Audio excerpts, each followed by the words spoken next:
News of the terror of American women spread like wildfire. No woman felt safe walking alone.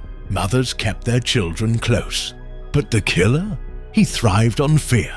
Victim number 11 was supposed to be Jessica Lange, a 28-year-old journalist known for her bold articles about violence against women. But Jessica wasn't like the others. She was ready. That night, as Jessica returned to her apartment, she sensed she was being followed. She had rehearsed this moment in her mind 100 times. When the lights flickered and she heard his voice, it was almost surreal. Jessica Lange, your voice is too loud. It's time to cut it off. Jessica turned slowly, hiding the small canister of pepper spray in her hand. You've been following me, haven't you? Scaring women. But tell me something. Are you ready to be scared yourself? Before he could react, she sprayed him directly in the eyes. He screamed, dropping the knife.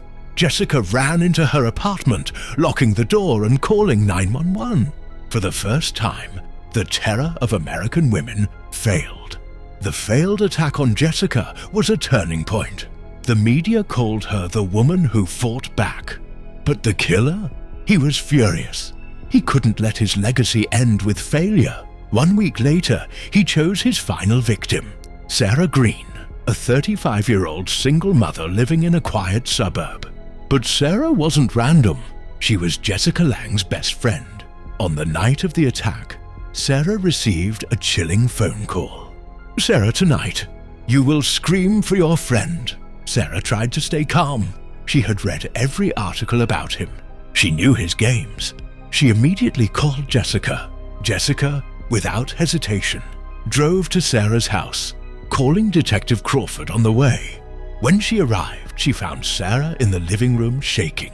But the killer was already inside. From the shadows, his voice echoed. How touching. Friendship. But tonight, Jessica, you'll watch her bleed. He lunged at Sarah, but Jessica was faster.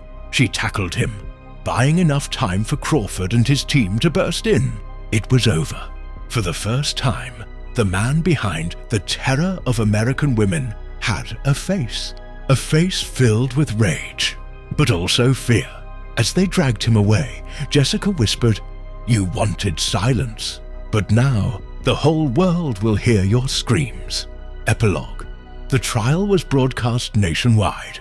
He was identified as Daniel Royce, a former artist with a twisted obsession. Sentenced to life without parole, he would never see daylight again. But his name, his legend, became a symbol, not of fear, but of how women refused to be silent.